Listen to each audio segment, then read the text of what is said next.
তারা চেষ্টা করেছে আরেকজন জাতীয়তাবাদী নেতৃত্বের প্রতীক, জাতীয়তাবাদী শক্তির প্রতীক জনাব তারেক রহমানকে শারীরিকভাবে নির্যাতন নিপীড়ন করে চিরদিনের জন্য তাকে পঙ্গু করে ফেলা।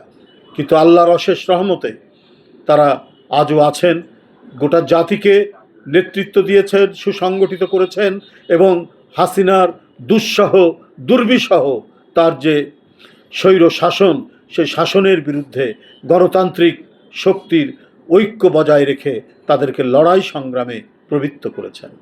বন্ধুরা আমার, আপনারা জানেন সেই অবিরাম এবং নিরন্তর সংগ্রামের মধ্যে দিয়ে বিজয় লাভ করেছি গত বছর 5ই আগস্ট। জুলাই থেকে শুরু হওয়া গণ আন্দোলন, সেটি 5ই আগস্ট তার পরিসমাপ্তি ঘটে। সেই নিষ্ঠুর ফ্যাসিবাদ পতন ঘটে, সে পালিয়ে যেতে বাধ্য হয়। কিন্তু তার রক্তপিপাসু, তার যে চৈতন্য, তার রক্তপিপাসু, তার আকাঙ্ক্ষায় কত তরুণ তরুণীর জীবন চলে গেছে, কত শিশুর জীবন চলে গেছে, কত রিক্সা শ্রমিক এবং শ্রমিকের জীবন কেড়ে নিয়েছে শেখ হাসিনা।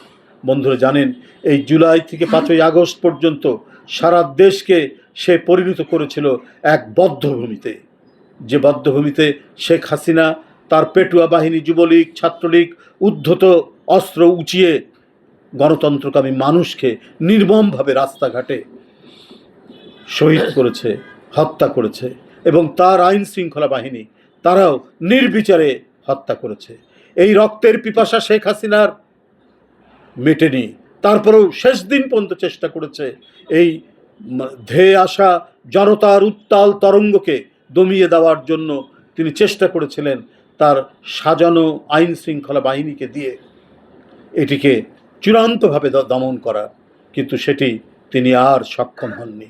কারণ জনগণের শক্তি অমোঘ, জনগণের শক্তি বিপুল শক্তি।